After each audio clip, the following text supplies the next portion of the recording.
Alright guys, welcome to ARWP, the All Real Wrestling Podcast. I'm your host, Eric Novak of the Wrestling Republic, and I am here with Griffin McCoy. Yo, what's up? Griffin McCoy, top guy, main event McCoy, big game hunter, killer in the building. What's up, dude? Well, we got so much to talk about. Like I said to you before, I watched all your stuff. You got some amazing matches that everyone needs to check out. A lot of them are on YouTube. So we're going to talk about all of that. But let's start at the beginning, and that's, what made you want to become a pro wrestler? What made me want to become a pro wrestler originally was, I don't know if I'm showing my age with this one, but if you all ever seen the movie Nacho Libre with the man, the myth, the legend, Jack Black, I saw that. I have it on DVD still to this day, but I think I was like 6 years old when I saw that for the first time. And of course I love Jack Black because during that time, one of the biggest stars, especially for a kid, he was like one of the biggest stars ever. But just like that's kind of my introduction to like professional wrestling as a whole, as funny as that may seem. But that was like the first thing that really made me be like, oh, this is like really cool. They're wearing there's all the luchadors that were wearing the masks and stuff, and Jack Black was getting like tossed around, so that was really cool. And then just slowly from there, once I made that connection, this pro wrestling thing, I started to see it like a little bit more on TV. And then when I went to the arcade, there was like a Royal Rumble video game that had like The Rock, The Undertaker, and Big Show. So the arcade I went to all the time, I would always play that game. And then it kind of started when I was 10 years old. I'm originally from San Francisco, California. I was born there, but I moved to Philadelphia when I was 10 years old. And once I moved to Philly, Raw was at 8 o'clock. When I lived on the West Coast, it'd be, there's a 3-hour time difference. So it'd be at 5.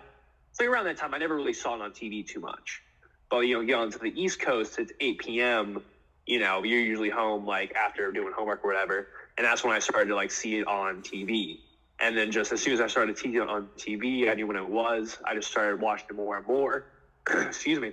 Then even on Netflix, they had, the, best of, SmackDown 2011. They had, some, WWE DVDs that they put on there, like Randy Orton's documentary, CM Punk's documentary. So as soon as, that kind of hit, it was just, the floodgates were open. Netflix kept recommending me pro wrestling stuff. I kept watching it on TV. I recorded all the time. I couldn't stay up and watch it or whatever.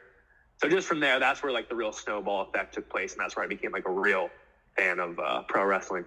Man, there's so much impact there, but I do want to talk about Nacho Libre. That was an amazing movie. I watched it as a kid. And again, I get you because I love luchadors. That's kind of what got me into wrestling when they brought in superheroes and wrestling together. That's such an awesome collaboration, and that definitely got me as a fan. So what were your thoughts when you heard about the main protagonist, the Silver King, of his passing? That happened, I know, a couple years ago. I remember hearing about that. I was very disappointed because I know he was known from that movie. Mm-hmm. Yeah, no, I heard about that, and I even once I figured out that he died and he was in the movie, I was like, oh, that's terrible. And then I realized I went back and there's a lot of wrestlers who were in that movie, and I that was a couple years ago. I don't even remember who they were now, but if I went back and looked at them, I'd be like, oh wow, there's many wrestlers. But hearing that he passed away was oh man, that's very sad. But hey, left behind a great legacy in both Mexican lucha libre, as well as a bunch of American kids who saw Nacho Libre. Who I know many people who still love that movie, and they're not even wrestling fans. But oh yeah, Nacho Libre, that was the ones. Yeah, Jack Black's an amazing actor. I love comedies, and he nailed it in that movie. So yeah, let's talk about, you said that you really didn't get into WWE and stuff like that because it just didn't work in your time zone. Most kids also would say that, a lot of wrestling fans would be like, oh, at the time my parents would let me watch, it was, at a, late time, this and that. So, what match or what wrestler really got you into, going further with this, fandom of yours? I think the wrestler that really I don't even know if it was a particular wrestler, but I remember watching it was the best of DX, but it was their 2007 DVD where it kind of it was the return of DX, and I remember I had the flu one time, and I watched that. Like, I had nothing to do. I was sick, so I was just home from school, and I watched that, and it was like, Triple H and Shawn Michaels, but like, I didn't know what DX was, but I remember like watching that, and then like seeing their antics, but then like, Triple H is my favorite wrestler of all time, so that's kind of like what got me into like, oh, like Triple H and Shawn Michaels, like they're really cool, and then I started to like try to find more Triple H. So I guess it was Triple H that really did it for me. But, Triple H, I started to, like, look up more of his matches. And then, it was probably Triple H who got me, like, really, like, into, like, following him. And then through following him, like, you find about everyone else. Yeah. And you get really invested in their stories and, like, their backgrounds. And obviously you find their matches, too. But then, like, I just love, like, the crazy storylines as a kid as well. I'm just, like, and, like, the histories of everyone. I just love, like, the history of, like, all these like people getting to like where they are, that like long journey kind of stuff. I think that's what really like, got me invested as a young fan. So the documentaries were really like the things that really pushed. Like again, if you watched a regular match, it wouldn't have been as interesting as like them talking about the history of that rivalry or that match. Yeah, like because like as a kid, like I loved the matches like regardless, but like what I could always watch hours upon hours of were the documentaries, and still to this day. It's very sophisticated. Like I love. It's very like, yeah. Like, a lot of people would be like, oh no, I just watched that match, and that match made me a fan. But for you, it's like, nah, I love the history. The Montreal Screwjob. Nah, I love the history of that. I love when they tell the story of that. No, it's awesome, dude. That's really cool. Yeah, no, I mean, like I'm not to brag, but a lot of these other wrestlers, great dudes, but I wouldn't say most of them aren't deep thinkers. Mm-hmm. But educated men and women, not so much. But it is interesting to look back at the history, especially like looking back at like, you go back to all the way like the 1800s, and like I've never watched a George Hackenschmidt match, but like I understand like, oh man, like go all the way back to that time, and like all the stuff that had to happen in between to get to where we are today, where you got the world of pro wrestling as it is right now, because even 20 years ago, the world of pro wrestling was very different, but the same at the same time. It's always kind of been the same, always kind of been a little different, but, it's kind of like that's like cyclical kind of nature of pro wrestling and like everything else as well. Yeah, I agree. I agree that history always tends to repeat itself, and there's always like many things that, back then happened, like similar to happening now, so much stuff always repeats. So let's talk about you as a wrestler. Talk about your first wrestling match, or even like when you found out you were gonna start wrestling. So my first wrestling match, so there's two first wrestling matches. Okay. There's one where I was 16 and I snuck on to a IWA Mid-South tryout show. All right, I want to hear about that one. That one's definitely a story.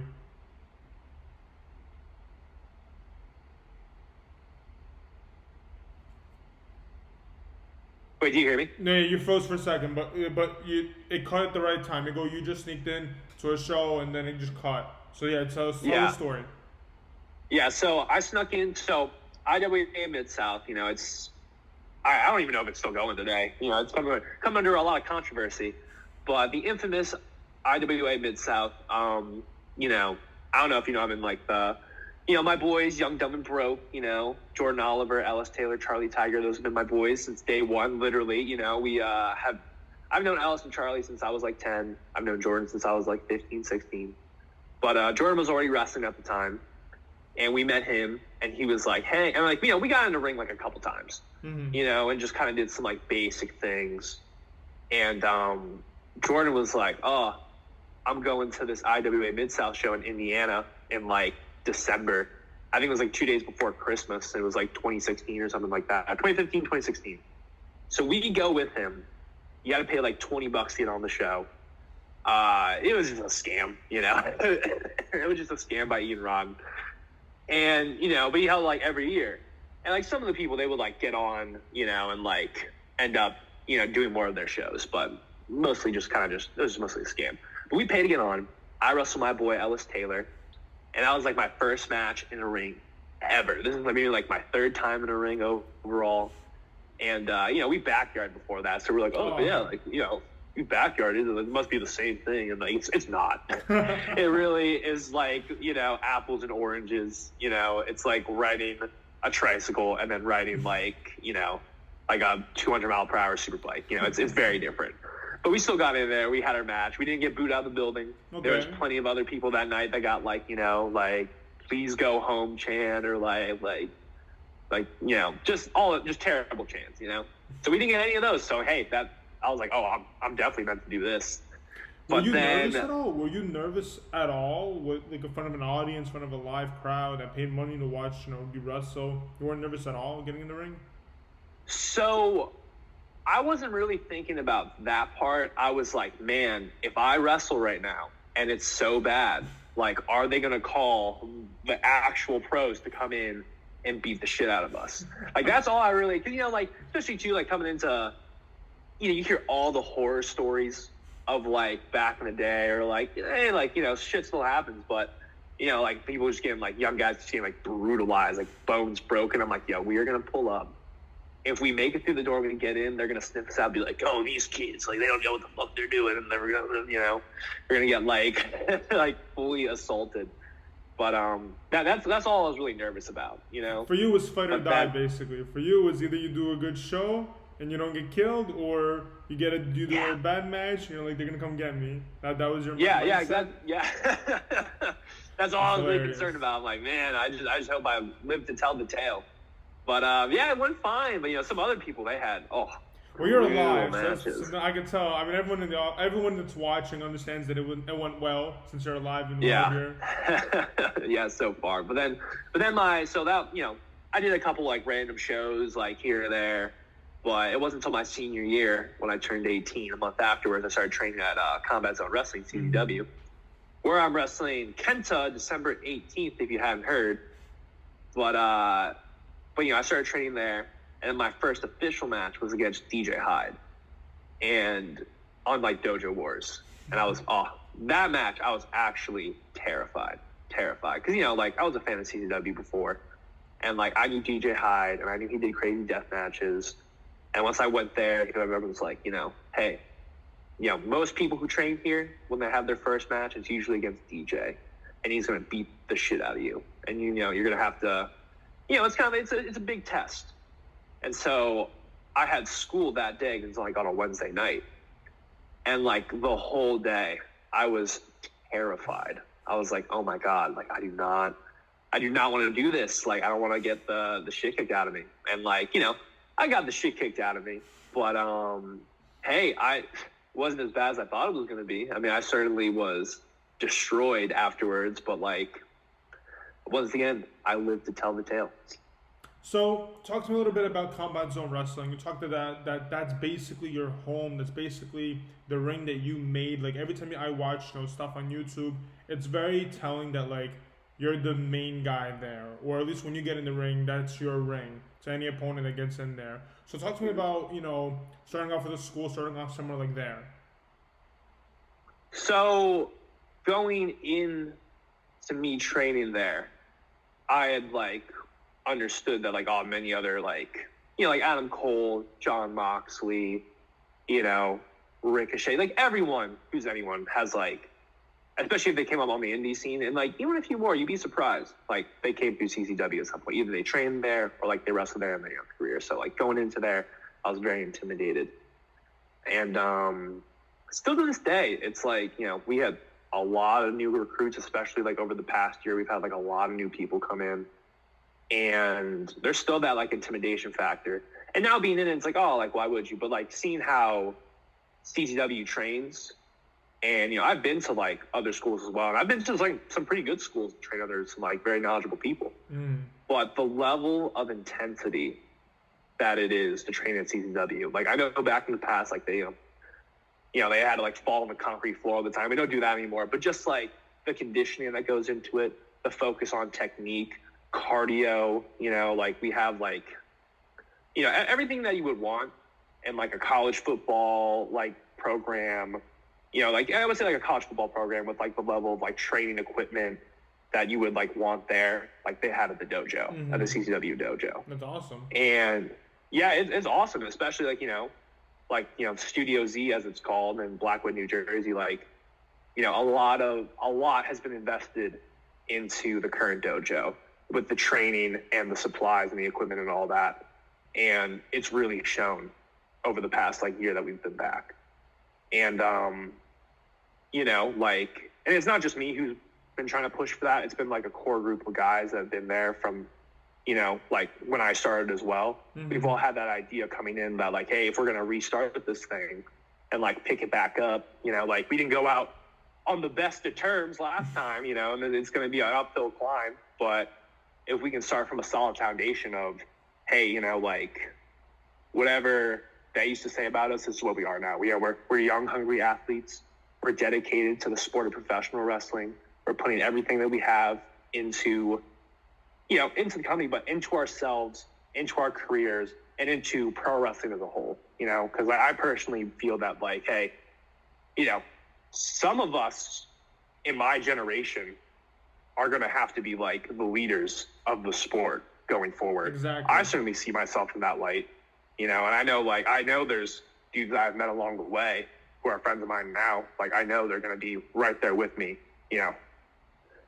probably decades going forward, holding this whole thing up for the next group of guys to come in and hold it up on their shoulders too. So, that's kind of what this whole CZW coming back thing is about. Yeah, I totally, like, there's a lot to impact there. I definitely want to talk about that for a second. So, yeah, I definitely see yourself as the face of this. I definitely see that, because you're so young, because you're technically new in the game of, the guys like you said, John Moxley, Ricochet, that, I definitely see you becoming the leader or the face of CCW and holding that company very much so. Same way, like, I just watched your match at JCW. I was there, and you had an 8-man, if I'm not wrong, with Nick Wayne and on the opposite side of the team. And all you guys are the future. All 8 of you are the youngest, strongest. And it's like, tell me about that match for a second. Tell me about getting in the ring with literally people that are going to be at the same level as you, fighting for that opportunity or making the name of each other. You know what I mean? Like, it's all going to be you guys. The show, it's like that's the biggest ship anyone can give you guys right now that I'm saying, is that you guys are going to be the ones leading very soon. Yeah. Yeah, no, it was crazy, like, getting in the ring. Because that was the first time me and the Young Dumb guys have, like, been in a tag match kind of setting since, like, earlier this summer. Mm-hmm. And before that, it was like months before that. So like, it hasn't even been like we've been tagging that much. So like going into that, it's like, wow, like, I had the thought of like, oh, will we gel still? Because we've all had to evolve so much. But like once like, we made our entrance, we got in the ring, I'm like, oh, cake. And then I see, Nick Wayne, Dylan McKay, Leon Slater, Alec Price, they all come out. We all get in the ring. We all are staring off. And I'm like, oh, wow, this is interesting, huh? And, like, because, we were the first match on the show, too, and I was just, like, looking at all of us, I'm like, wow, like, we all could be doing this with each other for a very long time. And, like, some people, like, I used to get this a little bit, too, where, like, it feels like you have 50 phones going off on vibrate inside of you, and it's, like, almost too much to contain. Mm-hmm. And like that can happen in like these big match situations. And like I used to have that, like, definitely before, but sometimes you carry that with you into the match and that will really mess with your head. But like over the past year, like, whenever I slip into these high pressure situations, I am the storm. So like being in that setting with like all of us like young, hungry guys who are like, like we are trying to get after it. Like we're trying to get money. Like we are like, this is not no, trot. Like we were going full sprint heavy metal at each other like the entire time, like throwing everything we have. And like those are the moments where I felt the most calm. And like I know all these other guys in the ring with me too, like had that moment of like, we're all in the ring. We're like, wow, like, we can just go nuts. We can just go wild. It's like the reins are off.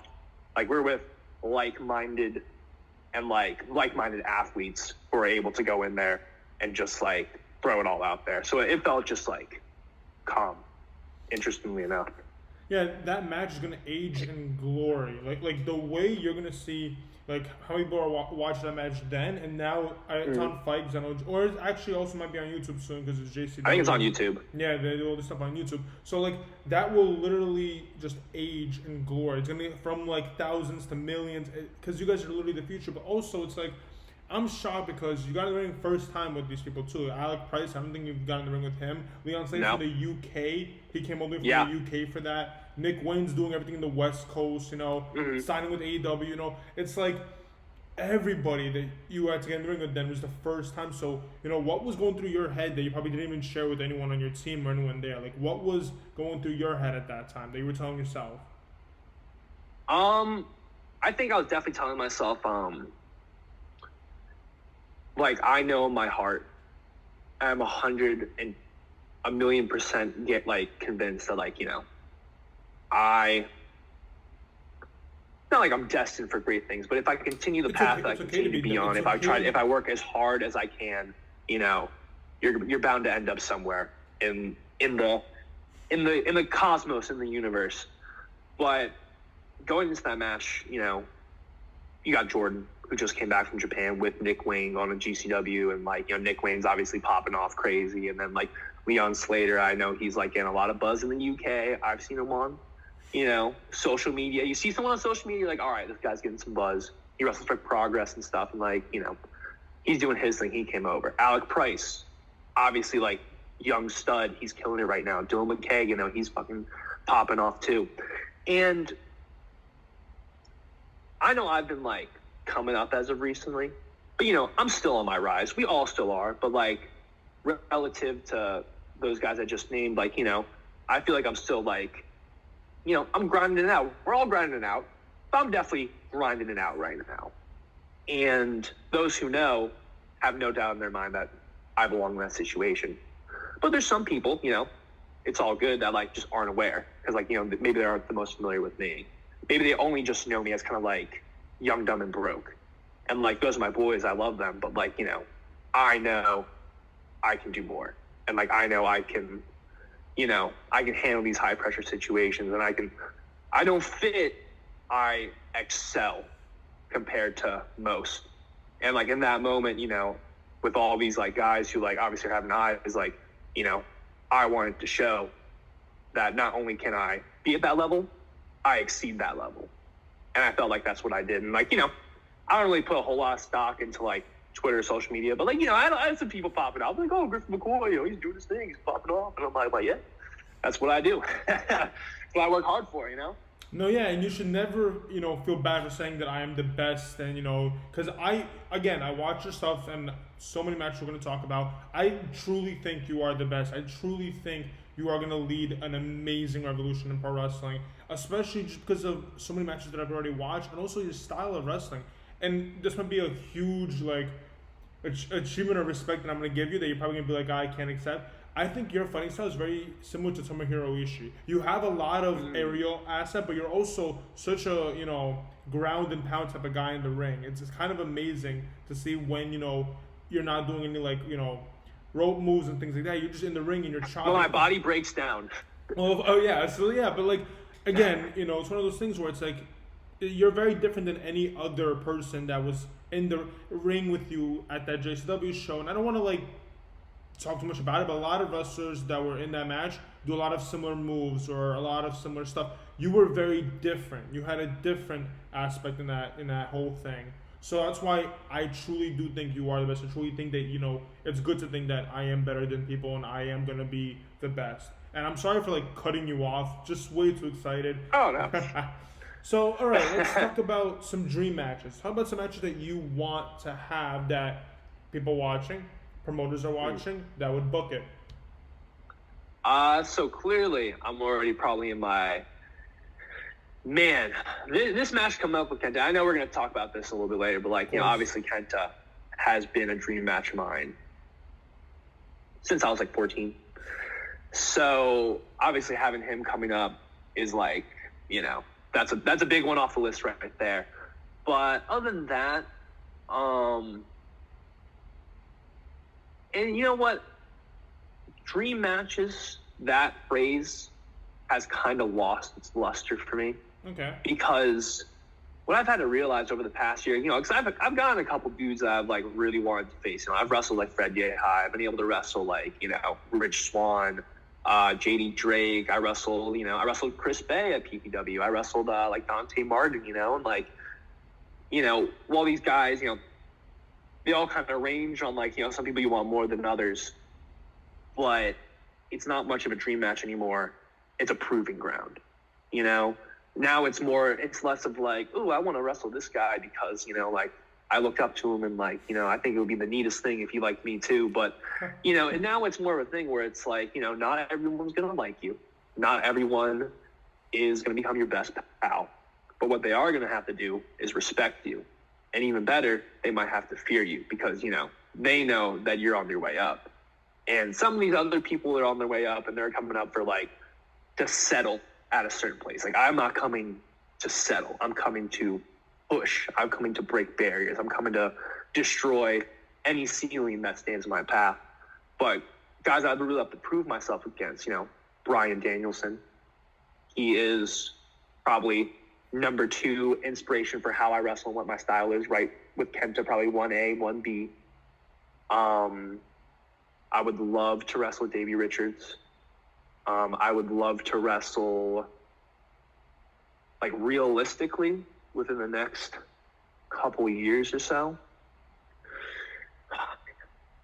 Yeah, let's go with that right now. I mean, maybe if promoters can book this too, but I have Malachi Black. That's probably a little more reasonable at this point in my life. But Malachi Black would be awesome. I know he does like Prestige. Yeah, let's go with those for right now. Let's go for those right now. But those would be guys I'd love to wrestle against. I'm Roderick Strong, but he's signed to NXT. Who knows when the hell that's going to happen? Unless he comes back for a little bit. Samoa Joe. I'd love to wrestle him. Jay Lethal. I'd love to wrestle him. Yeah, that's probably a solid slew of guys for right now. Those are probably like, on terms of the scale, they're probably on the very high end of that scale. So, I'm probably forgetting a bunch more, but let's start with those for now. It doesn't surprise me they want to go after the biggest sharks in pro wrestling. It doesn't surprise me. Yeah. So, yeah, I mean, hey, if you go after the big sharks, it makes everything else easier. So, hey, I'd love to wrestle The Undertaker. I'd love to wrestle Roman Reigns right now. That'd be even better, But I would go with those for right now. Well, you brought up a lot of matches that you already had, like JD Drake. I know you picked up an impressive victory on him. I know you busted your nose pretty bad, too. That was a pretty nasty... Oh, yeah. Yeah, he moved salted right on my face. And my nose is has gone through some battles over this past year. I'm gonna have to get surgery done at some point. I can't even breathe out of it half the time. Yeah, that was on also CZW though. It's on YouTube. Everyone can definitely watch that one. And you talked about Fred Yehi, and I know that's the unfinished business there because I think, if I'm not wrong, he picked up the victory on you. So now it's it's got to be a rematch for that, right? Yeah, I mean this is like a sports quote too, but I feel like I have some. I'm 0-2 against Fred Yehi. He beat me the first CZW show back, and he beat me again a few months later. Mm-hmm. And both those times, I was convinced I was beating this guy because those felt like my moment, And what those losses taught me is hey man, you can't expect a definite outcome. The only thing that you can do is live in your present moment and, propel yourself to the fullest. But I know it's coming sometime soon. And I mean, I need that match. I need it more than most matches because both those matches, I felt like I was ready just as an athlete and as a wrestler. And both those matches humbled me beyond doubt. Fred Yehi is the toughest opponent I've ever had in my entire life. I have gotten beat up many times in my life. He has beat the absolute, soul out of my body. And, I've gotten my licks in too, but I have not put the pressure on him that he has put the pressure on. So not only do I want to win against Fred Yehi, I want to, I want to make him. I want to make him suffer in that ring. I want to make him suffer the same way he's made me suffer, and he knows that. He knows that for sure. So, he knows it's coming. Those are matches that that you brought up and used their names, but there are two matches that I really enjoyed, and that was one was with Robert Martyr. I think you guys were excellent in that ring. Tell me about that match a little bit. Yeah, young Rob Martyr. Robert Martyr is a great kid.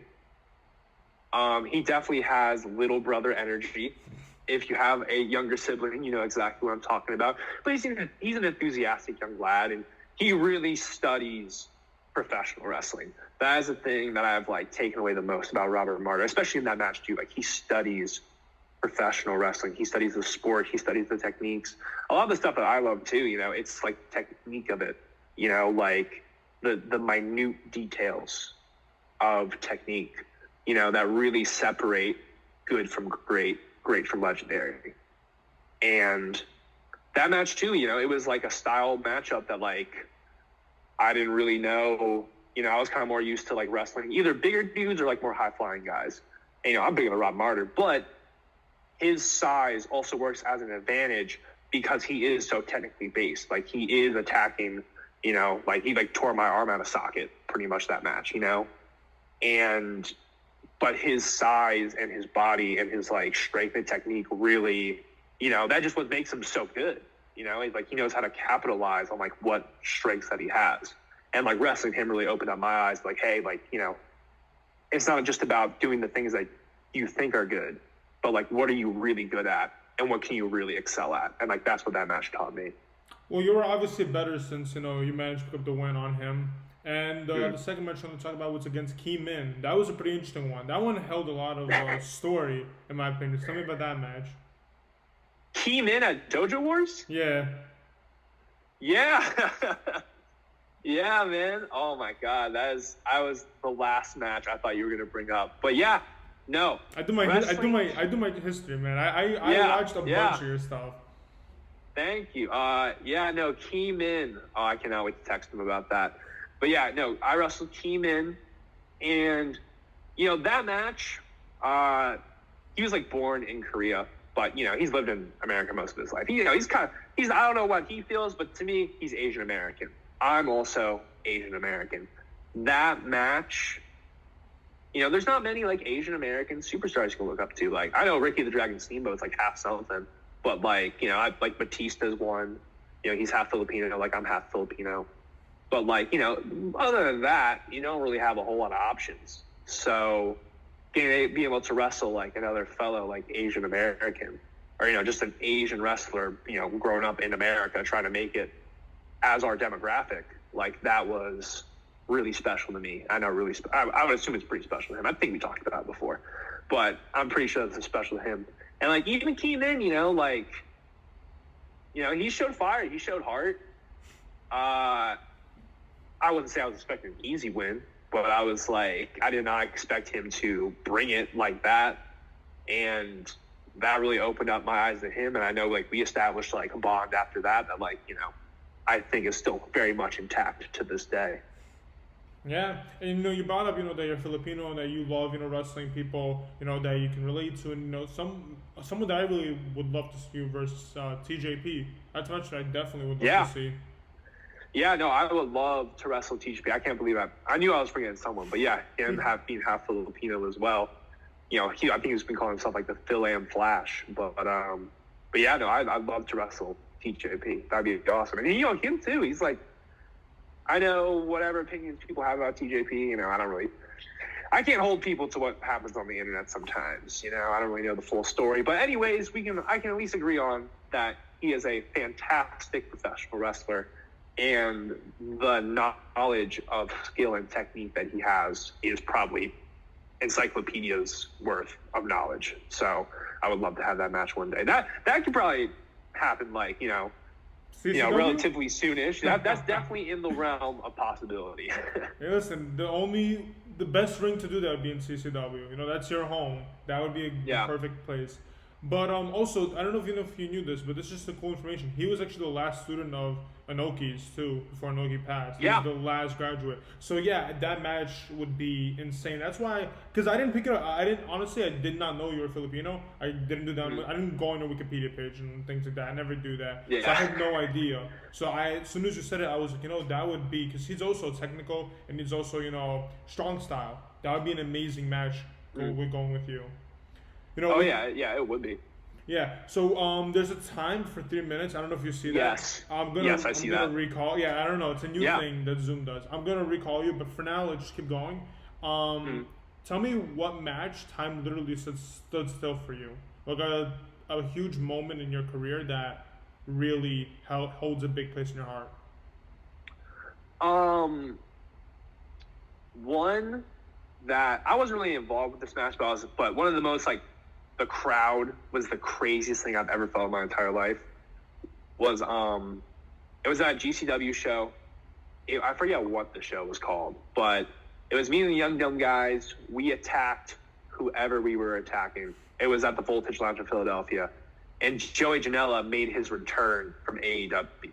And this is the first time this is after he had his going away match at the show in Asbury Park, and this is when he came back.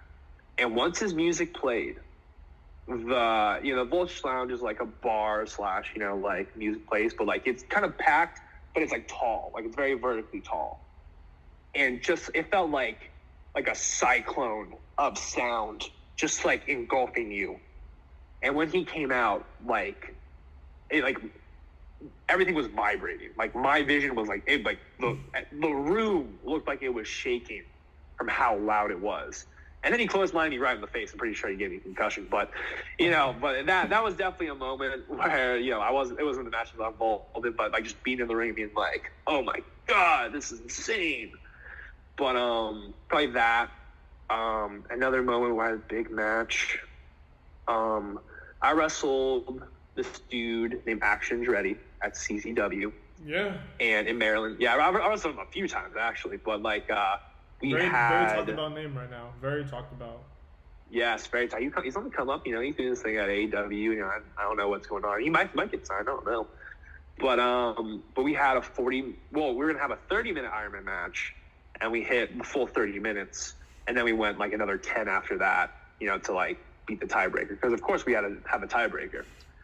But it was the last couple minutes of that match, and we were both laying there exhausted, and the crowd was going this is awesome, and we were it was the longest match I've ever been in, main event 1-on-1, and the crowd was just they were going crazy. They were going crazy. In that moment, I'm wow, I feel like a stud right now. So that was the point where I was oh man, I feel like $1 million. I feel like I can run through a wall, even though I've been wrestling for the past 37 minutes. I feel I'm on fire. Awesome. So you talked about Action Andretti. You talked about that match really holds a big place in your heart, and you guys went over the time limit that's needed. I love matches like that. I love matches that have more of a story for the fans. More of this is a job. At the same time, we want to do more, and we want to have a lot more people talking about us. So that was awesome. It's awesome to hear that. Is that match, can we find that on YouTube, or where can we watch that match?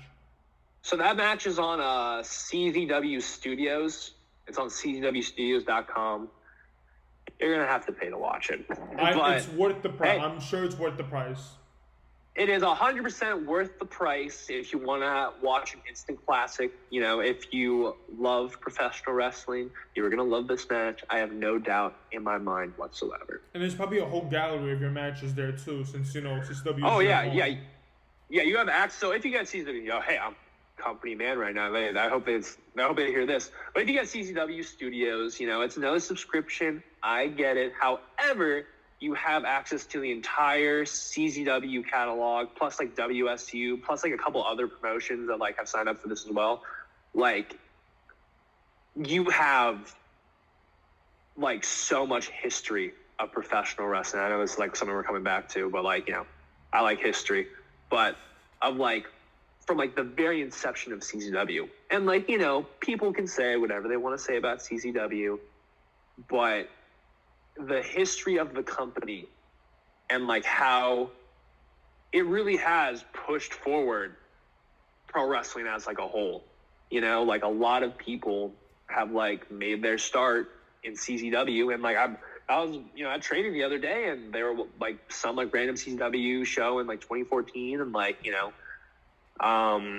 it was like John Silver and like Alex Reynolds and like, you know, like a couple other guys and like other people, and like I saw one with like, you know, like Leo Rush and you know, like Shane Strickland, and you know, like Sammy Callahan was like on the show, and you know, like, and that's just of like the most recent guys. If you go back, you know, like AJ Styles has been on CZW, like Kevin Owens, like all these people who are, you know, at the top of the industry, like started at CZW, and you can kind of watch that rise of everyone on CZW Studios. What a long-winded way to do a plug for CZW Studios. No, listen, so yeah, you have plenty of stuff. You just buy it. You know, if you love watching wrestling, there is a bunch of really awesome professional wrestling and deathmatch wrestling on CZW Studios. You know, you can watch some of the greatest death matches of all time on that as well. So there you go.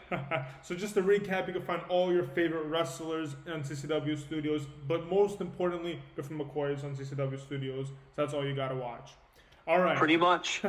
So let's talk about your huge match. We're going down to the end of the interview. We got to talk about it. December 18th, CCW, a huge opponent.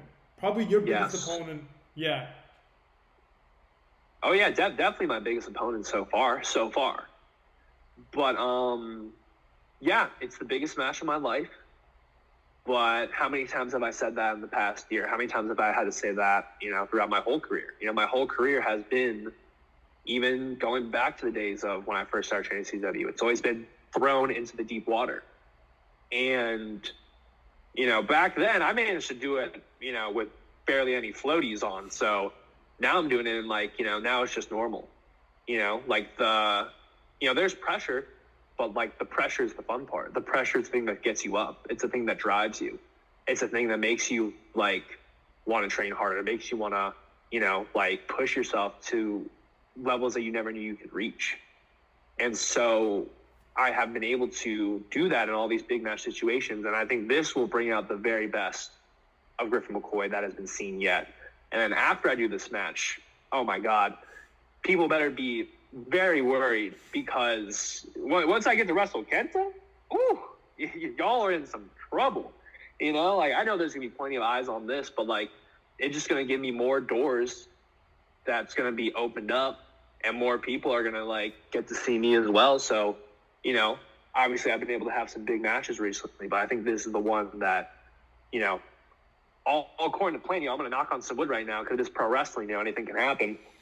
You know, the world can end tomorrow, but if this match happens, I have no fear about it being an instant classic, you know? And I don't think a lot of people, that term does not get used a lot anymore. People say like, oh, that was a banger, you know? But does a banger stay in your heart and in your mind for years to come? No, but me versus Griffin McCoy versus Kenta, that will be an instant classic. That will be something that they will archive and say like, hey, this is one of the big ones that in the legacy, the tapestry of Griffin McCoy and pro wrestling as a whole. For those of you who don't know, Kenta returned to New Japan Pro Wrestling, turned on his own friend Shibata. So he is ruthless. Kenta is a ruthless competitor. He is not part of Bullet Club, which is also one of the most ruthless factions out there. Are you worried at all? Is there any hesitation that maybe you need some backup, or maybe you need someone to be there for you? Because you never know what Kenta will come up with or who Kenta will bring with him in matches like these. Yeah, it's very true. Good thing is that I will have the entire, I have probably the scariest dudes on the CZW roster in my corner. So if he tries to pull anything, I already got backup. I know plenty of my other friends who are, you know, wrestlers as well, like, will be there in support of me. I don't think Kenta should try to pull anything too crazy. And, like, you know, I get it. You know, he's at the point where he's more, you know, smart, savvy than, like, you know, than the explosive Kenta back then. And I know he's very vicious. But, you know, everybody takes a beating, you know? And as a professional wrestler, you're going to take beatings every day. Some are going to be worse than others. Some are not going to be as bad. But the only thing that you can control is how you get back up and how much of a beating you get back to the other guy. So as vicious as he wants to be, I'm going to bring violence to a whole nother level to this guy. I think he is at a place in his career where he has not had to been tested mentally like the way I've been tested. And I'm going to test him mentally. As much as people think he's going to check me and check the young guy, I'm checking him too.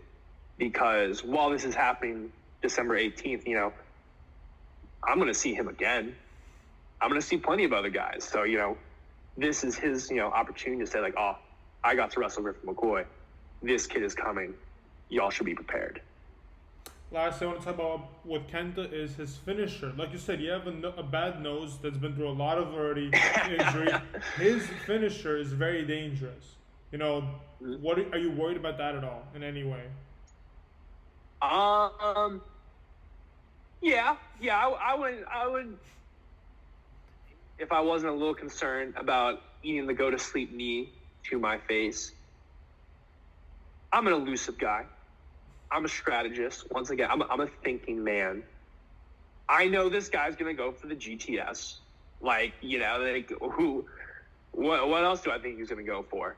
So I think, while it's great to be a legend, while it's great to reach a high level of status, at a certain point, everyone's gonna know your shtick. I know he's gonna try to knee me in the face. I have already developed many counters to what he's going for. And you know what? Hell, even if he hits me with it, I might just kick out. I might be, hey, I've been hit very hard. I've surprised myself. Like, I think I can kick out of that if he does hit me. Because, at that point, if he is able to hit me in the face, I know I would have put a huge beating on that guy. And he would have had to beat the hell out of me. So even if he does manage to get it off, he might be so physically exhausted that he's not able to hit it with the same amount of impact that he normally would in a normal match. So, am I scared to, get my face smashed? Yes. But hey, JD Drake smashed my face. Fred Yehi has broken my nose, I've been hit too many times to not be, terrified of getting hit in the face. I like my chances. Awesome. CZW December 18th. Griffin McCoy versus Kenta. That's going to be a match that everyone needs to go to see. New Jersey, right? That's where it's going to be, New Jersey. Yes. Blackwood, New Jersey, 110, 112 Harmon Drive. If you just go to like that kind of a drive, it's 20 minutes over the Ben Franklin or Walden Bridge. Yeah, you'll plug it in. If you're from the greater Philadelphia area, it is not very hard to get to. It's Jersey, but it's not deep Jersey. You're right over the bridge. It's very easy to come to. I'm pretty sure we have free beer. We had free beer at the last show, a couple of kegs. We had Bud Light and Budweiser. So, hey, bring everyone you know. We're trying to pack that place out. The rest of the show is going to be lit. And, of course, you get to see Griffin McCoy versus Kenta. All right. How can people follow you? Where can people follow you? How can people support you? Buy your merch? Plug it all in. I'll plug it all in the bio, but for now, Yeah. So you can find me on the social media on Instagram and Twitter at the Griffin McCoy, all one word. That's my handle for both Instagram and Twitter. I have a Facebook. I don't really go on Facebook too much, but you can email me at griffin.mccoysf@gmail.com. I am a traveling caravan of merchandise. I do not have a website set up. I probably should set one up. However, I'm just selling it out of my bag. You'll have to see me at the show, which might even be more of a enticer. You get to interact with me one-on-one. And, one day I will get a website set up and, we'll figure that out down the line. But as of right now, you can either DM me because I ship it out. I can ship whatever you want and do that too. But yeah, Griffin McCoy, Instagram and Twitter. When is Griffin McCoy going to go on Cameo, though? When people can get their exclusive video messages? Oh, man, maybe I should say, part of me is always like, oh, man, if I set up a Cameo, who's going to, pay for my Cameo? But if I do it, they might just come, it might just happen, I might be surprised with how many people request cameos from me. So I might just set that up. Awesome. All right. Thank you everyone for tuning in. Thank you for coming on. We'll see you guys December 18th. Don't miss it.